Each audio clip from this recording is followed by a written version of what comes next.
வணக்கம், எல்லாருக்கும் வணக்கம். காசிகால வேலவே வைரவரப்படம் சரணம் ஜெகன்மாதா புவனேஸ்வரி திருவிசரணம் காசிதேவ குணப்பட்டார வேதாச்சாரியா திருப்பாரமப்படம் சரணம் காசியதேவகுரி திரு கிணராமனகுரி திருப்பாரமப்படம் சரணம் பிரம்ம ஸ்ரூபம் பைரவஸ்வரி நரஹரி பாபாஜி திருவடி அப்படம் சரணம். ஓம் ஸ்ரீம் காலபைரவாய் கடாச்சம் ஓம் ஐம் சோனபைர ஐஸ்வரி ஓம் கிரீம் யோகபேசுபச்சம் சங்குரு பைரவாய் மங்கலம் ஓம் ஸ்ரீம் திருமை ஜெகன்மாதா பிதா பிரம்ம ஸ்ரூபம் பைரவைரவம் திருவடி அப்படம் சரணம். ஓம் கிரீம் நம சிவாய பைரவ சிவம் திதி விஷ்ணு ததா வாரஹ நட்சத்திர விஷ்ணு ரேவசா யோக சகரணம் சைவ சர விஷ்ணு மாயா ஜெகத்குரு குரு பிரம்மா குரு விஷ்ணு குருதேவ மகேஸ்வர குரு சாட்சாத் பரபிரம்மா தஸ்மை ஸ்ரீ குருவே நமோ நமः. ஜெயந்தி மங்களா மந்திரகாளி பத்ரகாளி கபாலி துர்கா சிவா சிவராத்திரி சுஹாசுதா நமஸ்துதே.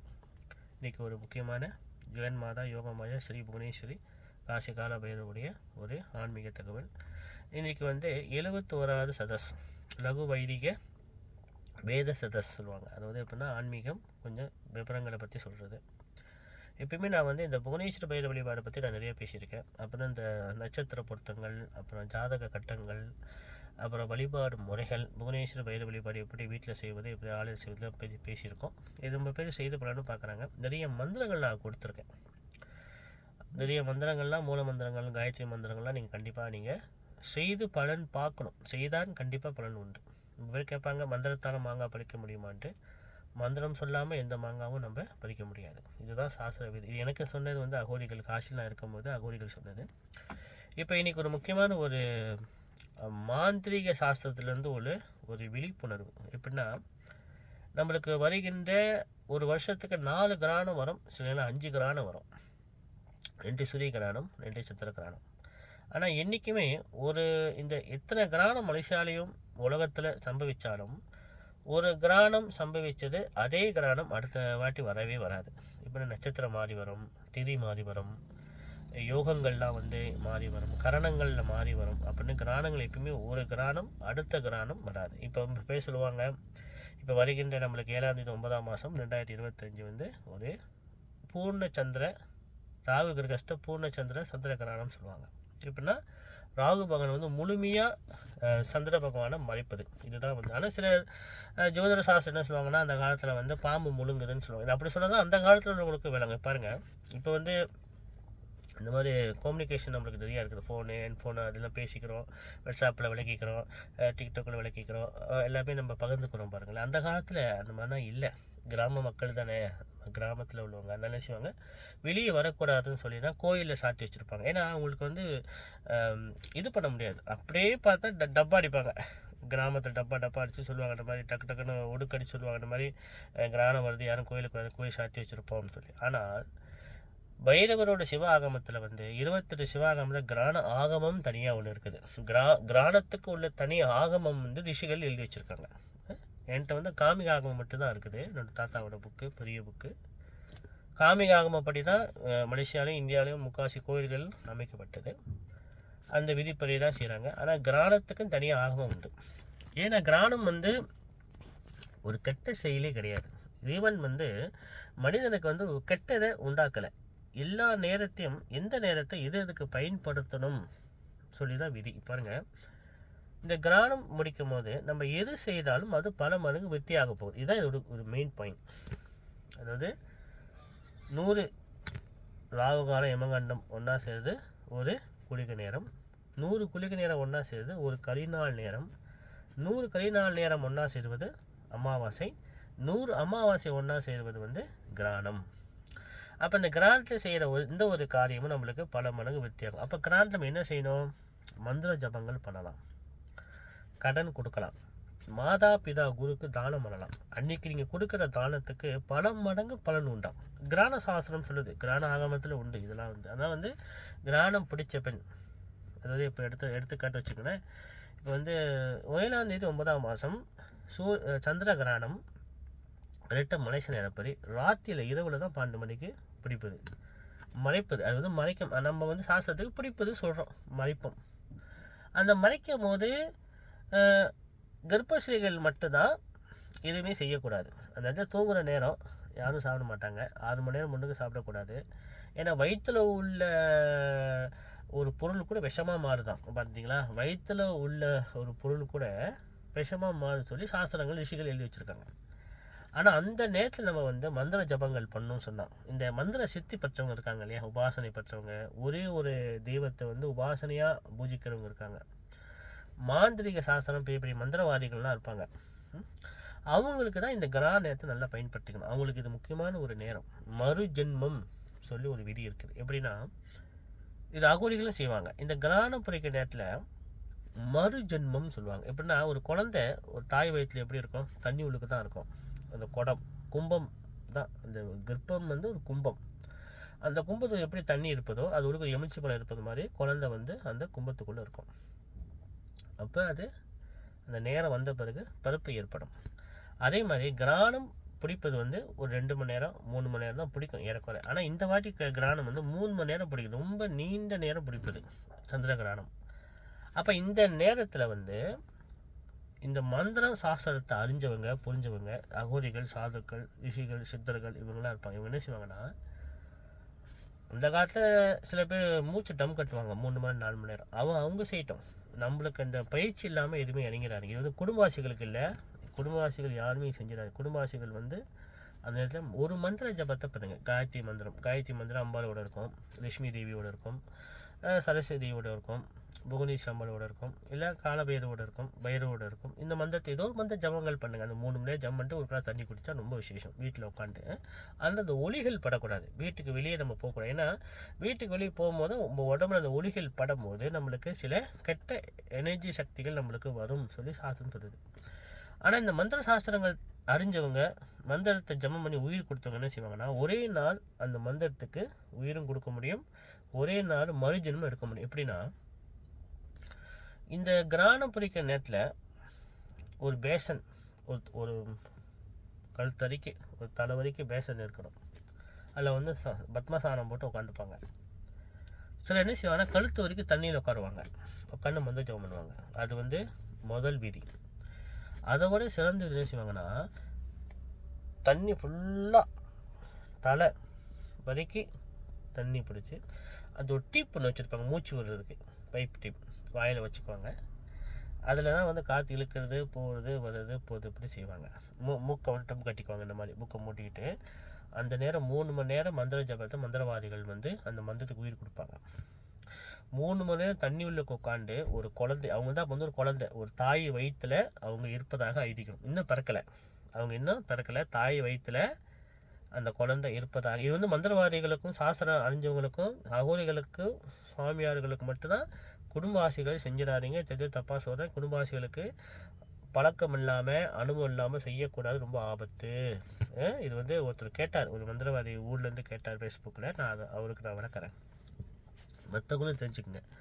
அப்போ அந்த 3 மணி நேரம் 12 மணிக்குனா மலேசியா நேரம் 12 மணினா இந்தியா நேரம் வந்து ஒரு 9 மணிக்கு பிடிக்கும். பிஎம் இரவு 9 மணிலேருந்து 1 மணி நேரம், ஒரு 3 மணி 4 மணி நேரம் பிரம்மமுகம். அந்த மோட்சம் வந்து அவ்வளோதான் வரும். மோட்சம்னா 3.5 மணி நேரம் தான் வரும்.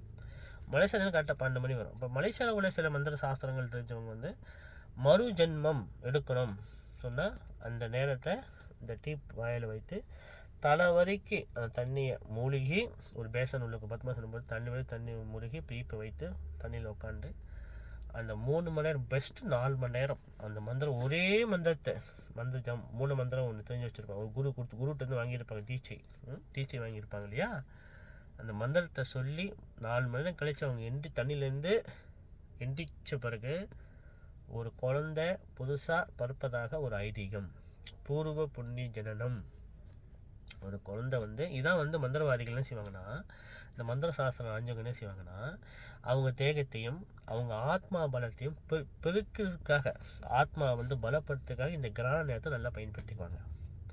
கர்ப்பஸ்ரீகள் என்ன செய்யணும்னா, அந்த கர்ப்பஸ்ரீகளும் அந்த குழந்தை வயிற்றில் இருப்பது இல்லையா, அந்த குழந்தை யோகமாக பிறக்கணும். ஏன்னா ஒரு ஆணும் பெண்ணும் கல்யாணம் பண்ணுறதே ஒரு வாரிஸ், ஒரு தலைமுறை யோகமாக பிறப்பதுக்காக தான். அதனால் அந்த நேரத்தில் வந்து அவங்க மந்திர ஜபம் பண்ணும்போது அந்த 3 மணி நேரம் 12லேருந்து 2 மணி நேரம் அவங்க செய்யும் போது மனதுள்ளுக்கே மந்திர ஜபம் பண்ணும்போது அந்த குழந்தை கண்டிப்பாக ஒரு புது பிறப்பு, புது ஜென்மம், ஒரு புது யோகமான குழந்தை கண்டிப்பாக பிறக்கும். இந்த அனுபவத்தில் உண்டு. என்னோட சிகிச்சை பிள்ளைகள் போய் செஞ்சுருக்காங்க. இது இவ்வளோ பேத்துக்கு தெரியும்.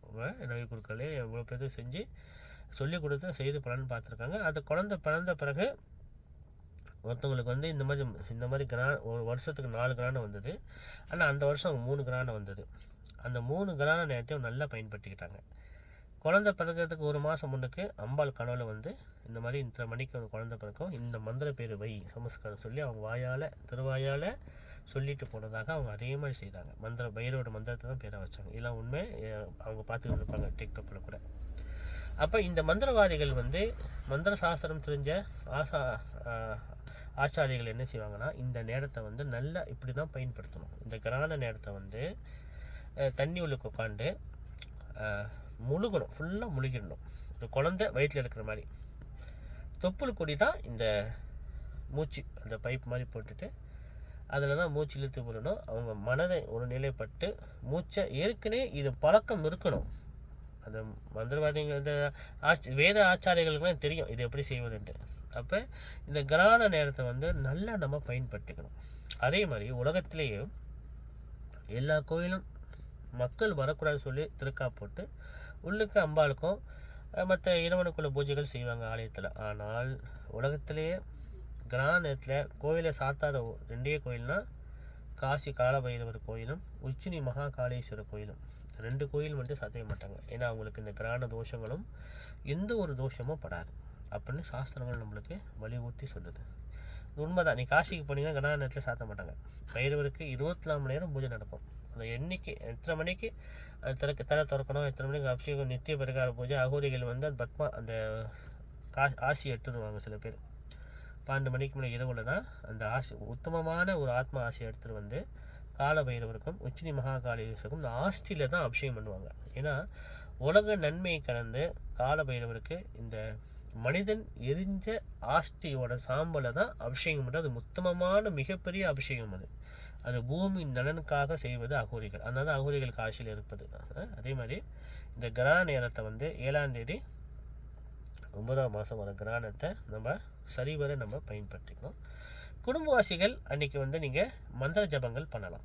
ஒரு லட்சுமி மந்திரமாவது பண்ணுங்களேன். நம்மளுக்கு என்ன உலகத்தில் பண கஷ்டம் தானே, மனிதனுக்கு பண கஷ்டம், நோய் நொடி எதுவுமே நம்மளுக்கு வரக்கூடாது சொல்லிட்டு நம்ம அன்றைக்கி ஒரு விளக்கு, நல்ல ஒரு விளக்கு ஏற்றி வச்சு வெங்கல விளக்கில் நெய் போட்டோ இல்லை நல்லெண்ணெய் விட்டோ அஞ்செண்ணெய் கலந்து விட்டோ தீபம் ஏற்றி வைத்து நீங்கள் எப்பயுமே சொல்கிற அந்த காயத்ரி மந்திரம் இல்லை மூல மந்திரத்தை நீங்கள் இல்லை அஷ்டபைரவரோட காயத்ரி மந்திரம், அஷ்டபைரவ காயத்ரி சொன்னாலே போதும். ஏன்னா அன்னைக்கு ஒரு மந்திரத்துக்கு 1000 மடங்கு பெருகுதான். கிரகண நேரத்தில் சொல்கிற ஒரு மந்திரத்துக்கு இப்போ வந்துங்களேன் 48 நாள் ஒரு நாளைக்கு 1008 வாடி சொன்னால் தான் மந்திர சித்தி ஆகும். ஆனால் கிரகண நேரத்தில் சொல்கிற ஒரு மந்திரத்துக்கு 1008 மடங்கு ஒரு மந்திரம் சொன்னாலே 1008 மடங்கு சக்தி ஆகுது. அப்போ ஒரே நாள் அந்த 3 மணி நேரத்தில் மந்திர சித்தி ஆகுது, மந்திரத்துக்கு உயிர் வந்துடுது. அப்போ அந்த மந்திரம் உயிர் வந்த பிறகு அந்த மந்திரத்தை ஜபம் பண்ணி அவங்க அதுக்குள்ளே ஹோமங்கள் செய்யணும்.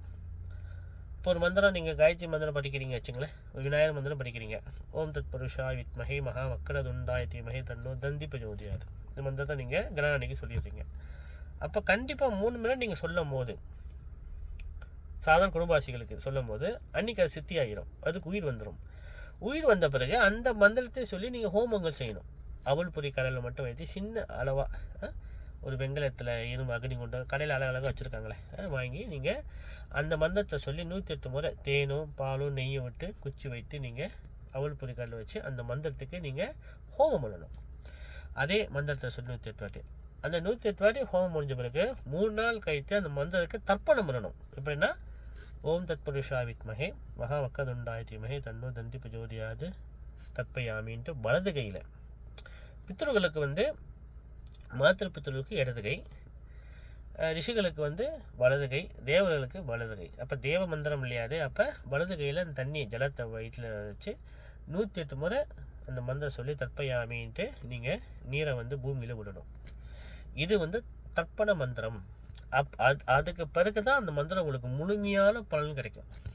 ஏன் தர்ப்பண மந்திரம் சொன்னால், ஒரு மந்திரத்தை நான் உயிர் கொடுத்தாலும் அந்த மந்திரத்தை உயிர் கொடுத்து அந்த மந்திரம் சொல்லி யாகம் பண்ணி அப்புறம் அந்த மந்திரத்தை தர்ப்பணம் பண்ணாதான் அந்த மந்திரத்தை கண்டுபிடிச்ச ரிஷிகளுக்கு நீங்கள் நன்றி கடன். அந்த மந்திரத்துக்கு ஒரு தாய் தந்தை இருப்பாங்க இல்லையா, அந்த மந்திரத்தை ஒரு ரிஷி கண்டுபிடிச்சிருப்பார் இறைவன்கிட்டருந்து.